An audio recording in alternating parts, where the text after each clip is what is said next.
This nigga members only podcast. You want some clout, gang? Then you supposed to be one of the guys. I apply the pressure. I apply the pressure. I apply the pressure. Yeah, pressure. I apply the pressure. Ladies and gentlemen, we back in the building. It's your homeboy Lo from the Go. On today's show, we got a very special guest in the building, man. If y'all don't know, now you know. It's going to be a PLM News takeover on Members Only Podcast with the homeboy Fiji, man. Fiji, man, what's going on with you, OG? Man, not much, man. Same old two-step. Same old two-step, man. I hear that, man. Hey, I've been watching your channel. It's been growing. You got a lot of interaction going on over there. Man, why do you think you get so much interaction on your channel, bro? We starting to pick up some interaction, bro. But it's because of the peoples that our subscribers, they are loyal subscribers. Our subscribers come strictly from word of mouth. We didn't go through all the other channels that a lot of other platforms go through to get their subscribers up. You know, so our subscribers are hardcore PLM fans who stands on truth and facts. Right. Speaking of truth and facts, that's the common motto with your show right there. That's the moniker. All right, so look, check this out, man. You've been speaking on a certain individual that's been making his rounds around the internet, and I'm talking about the OG from Chicago, Durk Acklin, right? You've been speaking on this, brother. He's been making his rounds through the internet, and he said some very interesting things, man. He said that Larry Hoover picked up King David when King David was shot in his mom's brand new car, and King David crowned him the king of the gangsters. Okay. Now, I can't speak on about about Mr. Barksdale being shot and Mr. Hoover picking him up, taking him to the hospital, nothing like that. So I can't speak on that, and I will not speak on that because that could possibly be true. That's the first time I had heard that, so I don't know if it's true or not, so I'm not going to speak on it. As for Mr. Barksdale crowning Mr. Hoover to be the king of the gangsters, how can you? That's not true either. Mr. Barksdale and Mr. Hoover, they hooked up together and came up with a bigger plan. Matter of fact, David seen a bigger plan than the violence that was going on between the gangsters and the disciples. Him and Larry got together and they said, okay, man, let's share power, equal power. You a king, I'm a king. Up until that point, there had never been kings before in the street organizations out of Chicago. It had always been chiefs and presidents and things of that nature. It had never been no kings. Those were the first two kings in the city of Chicago when it comes to street organization. And that fact come from the blueprint. When he said it, I was like, how could he crown Hoover the king of the gangsters? I was thinking like maybe he misspoke at that point right there. Like, how could he crown him the king of something that was already going on, right? Yeah, Dirk said that, but that's not true. You know what I'm saying? The gangsters and the disciples were fighting each other. Matter of fact, the disciples had shot Mr. Larry Hoover, I think, on several occasions. And the Stones was trying to kill him. Everybody, it was all out warfare, bro. It was all out warfare. So and each group was fighting each other. But the gangsters were the smallest of the group because they were the youngest out of that group, but they was growing. And so Larry had talked to Mr. Fort about merging, but Mr. Fort wanted to give Larry a lesser position as an ambassador, you know. So Larry said, man, he turned that down. Nah, you ain't finna swallow the gangsters up. So, but Durkee said that Larry wasn't able to rule or be the leader over his own peoples because Jeff Fort wouldn't allow him. And he was saying that Jeff made Larry an ambassador and that Larry was a Stone. We have to make sense out of a lot of this stuff, man. If Larry, and I said this on the last episode, man, if Larry was a Stone, that means that Ike was a Stone, Fatty was a Stone, Dee Dee was a Stone, G-Shaw was a Stone, and everybody else that was gangsters were Stones because Jeff would have been Larry chief. So he turned down that position because he didn't want to be having lesser favor within the organization that he had already started, right? That's right. And Jeff couldn't see nobody standing side by side with him. And so Larry wasn't going to be beneath him. If we couldn't be side by side, then wasn't going to be no merger, period. But they did have a peace treaty, as we call it. You know what I'm saying? A peace treaty was, you wouldn't fire against us and we wouldn't fire against you. But that was broken in 1968 when the Stones shot two of the gangsters. So that peace treaty was broken. So that's how that happened, man. But it was never no thing where Larry was beneath Jeff or Jeff was above Larry and none of that. No, sir.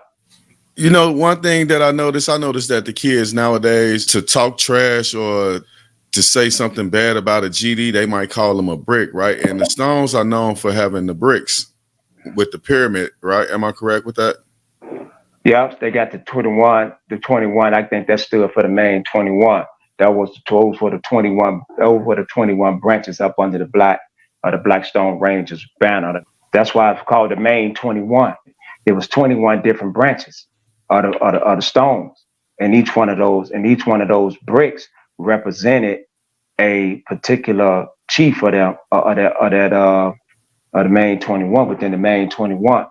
But I think you would have to ask a Blackstone, a person who come out of that family, because they can give you more history on it. I'm more of a historian when it comes to growth and development. So when it comes to growth and development, that's why I really focus at. Much love and peace out to all the Blackstones, I'm saying, worldwide. No disrespect towards no Mr. Ford or nobody that honor him. Peace and respect to all Stones. Right. I just find it strange that like young kids call GDs, in order to talk trash, so they call them bricks. I just felt like, damn, where did that even come from? I really didn't understand it. That was a disrespectful term, man, that was used for the same way they use cold bricks. Cold bricks come out of the Moore Science Temple. So when you was calling somebody a smelly cold brick, that was a form of disrespect towards us. The same way they was calling us donuts and all that stuff. All that was disrespectful terms. They would call us rivers, everything, So a river, we know what a river is, you know what I'm saying? A river just flows, you know what I'm saying? That's a river is also a Negro when it comes to in more science. Oh, wow. I didn't know that, man. Thanks for dropping a little bit of knowledge on me. All right, so let's get back to Durky. All right, Durky, what do you think about him going around telling the story as he sees fit? And do you believe that the victor or, the person that wins get the right history? I believe this here. This is what Durky has done. Throughout Durky life, Durky has always been a liar. And I talked to the elders, the older brothers that comes before me, the original, and I talked to them. Everybody say the same thing about Durky. Durky has always been a liar, and Durky has always wanted to be seen or viewed as David was viewed, Larry was viewed, and Boss Jerome was viewed.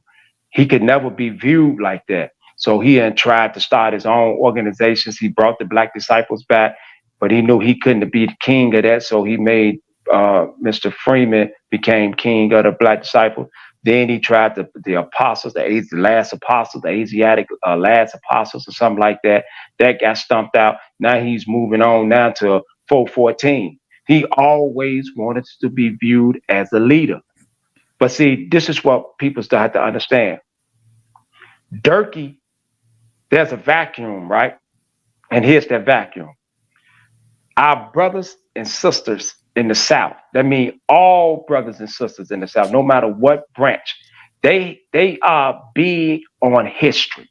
And what I mean by history, that means history within their own particular family. That means history in the towns they live in. They big on history. So when it comes to the organizations, the street organization, they want to know all the history. So in the process of wanting to know all the history, there's a void there And guess who has stepped in to fill that void? Durk Acklin. Durk Acklin has stepped in to fill that void. So with nobody else is speaking out, he get to tell the story the way he wants to tell the story. Cause he's trying to fill that void. That's what he's doing. So we got to be mindful of that, because us in Chicago, the first thing that we'll say is, oh man, everybody know Durk is lying. Yeah, people in Chicago know Durk is a liar. People in Chicago know Durk is not no disciple and no black disciple. People in Chicago know he's in disgrace, but people throughout the rest of the country don't know this here. They don't know this.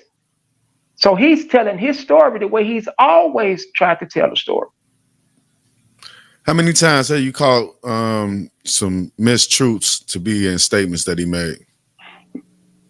Countless. He said on one platform when I first came home something about he raped Don Smokey. May he rest in peace, which was a lie. He said he the one walked Larry down the aisle to put a crown on his head, which was a lie. He just lied, man. He's a liar. He's a compulsive liar, man. And so I'll be sitting here for hours on hours, man, trying to dispel all his lies, man. You know, but since it's now in that last podcast that was done, bro, people's only thing they was talking about is, well, Prince Tennessee said this and Prince Tennessee said that. Well, Larry Hoover himself and Ike Taylor have both said that Larry wasn't a stone, that Larry wasn't an ambassador. If both of them had said it now mind you, not just pay attention to this here, bro. The person that we are talking about has said that he wasn't that. It's in this book right here. Ike Taylor has said, but we have people that come around and say, well, Tennessee said that he was a stone. But what about what he said? What about what Larry said? So do we believe Larry or do you believe Tennessee? Do you believe Ike, who was there with Larry since they was kids, or do you believe Durkee? Who do we believe? So challenge your thinking, but in order to challenge your thinking, a person got to know how to think. Start thinking first before you can challenge your thinking. All right, so you spoke of one of his recent endeavors, which is the 414 movement. Could you explain that a little bit? I apply the pressure. I apply the pressure. I apply the pressure. Yeah, pressure. I apply the pressure.